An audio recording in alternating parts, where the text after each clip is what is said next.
Now that I ended up beating Alan Wake 2, I only have one game left on my list where I hadn't actually beat it yet. But I think more than any other game, I deserve a pass on this one. It's such a massive game that I've already put over 100 hours into it. And the craziest part is after 100 hours, I'm maybe 40% through the game on my farthest save file.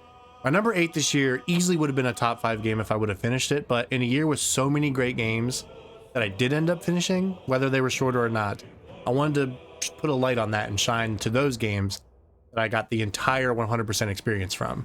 But let's talk about Baldur's Gate 3.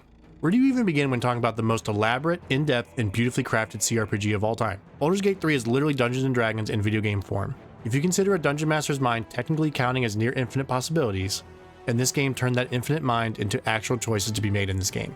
There are literally thousands of possible outcomes to most of this game, and you will literally never meet anyone else who played the same game as you. And the best part, all of these infinite outcomes are all amazing to play. I want to get my gripes out of the way. My wife Tiff and I played this game together for most of my time with it. We both obviously had our favorite characters that we wanted to romance. Shadowheart for her, and Karlach, obviously have you seen her? For me. Most of the romance options are very clear. These characters are so well fleshed out, and just like with talking with people in real life, you learn what they like, what they don't, what decisions they will agree with, and which ones are deal breakers for them. Shadowheart is a different story. We spent countless hours trying to get Shadowheart to romance Tiff, to the point of us actually downloading a cheat engine to raise her affection levels, because even with starting over and playing 40 hours, and every decision being made with her needing to like Tiff's character in mind, it just wasn't working. What made it even worse was other characters, who we weren't even talking to at all, were showing interest in my character, and Shadowheart was having nothing to do with what Tiff was doing. I'm convinced it was some bug, or the game is just so massive, there is no set list of, do this to get this exact outcome. But yeah, unbelievably frustrating. It also uses D&D combat, so dice rolls can be pretty streaky in the negative way, making some combat encounters way harder than they should be. But that's also how real D&D works, so it's hard to fault it here. Dice gonna roll what dice gonna roll. Okay, now the positives. Holy shit, this game is so big. I have never seen a game with more things to explore, more people to meet, that are all absolutely worth doing, as well as potentially game altering. You could potentially not meet a certain character, and not meeting them could change dozens of hours or even make them impossible and essentially removed from your playthrough. It's the greatest D&D campaign ever made, and it's literally limitless and never ending in terms of trying to see everything. It's the D&D sandbox game we've all been dreaming of, and it's perfectly executed.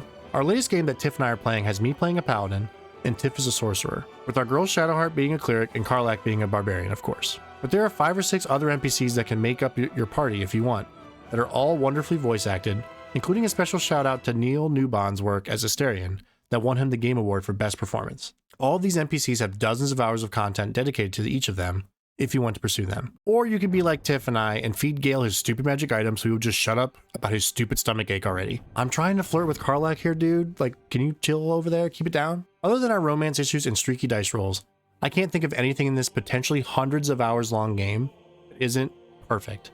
It's incredible that this game even exists, and I truly mean that. It's such a great representation of what the perfect D&D game can be, and as someone who's played D&D for most of my life, it still impresses me how well they nailed it. And it's not just in the story where these options are either. Encounters and choosing to deal with enemies violently or through trickery or talking your way out of it, all of it can work if you plan right and maybe get lucky with some dice rolls. But the best part is if the dice betray you, then something else that's also amazing and entertaining will happen instead, and you can just get lost in what they're doing with this game.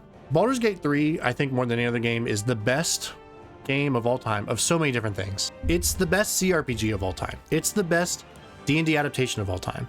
It's arguably one of the best fantasy games in general of all time. It's the best choose your own adventure game of all time. It's a bona fide all-time classic that, much like how Breath of the Wild was back in the day, the next 10 years are going to be developers trying to figure out how to make their own Baldur's Gate 3. And I feel like that really counts for something when you become like a truly industry-wide game changer from a game design standpoint. Like I said, it would have been so much higher on my list if I would have seen a little bit more of Act 2, and we never even got to Act 3, which is apparently the best part.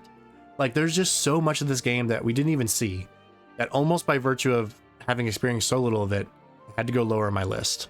But I know when I get there and I finish this game, I'm probably going to look back and think that I'm an idiot, that it's not a top 5 game of all time, maybe definitely the best game of this year. I can see very easily happening with this game, but for now, it's going to go at the 8th spot. And for the love of God, play this game. It is a cultural phenomenon for a reason.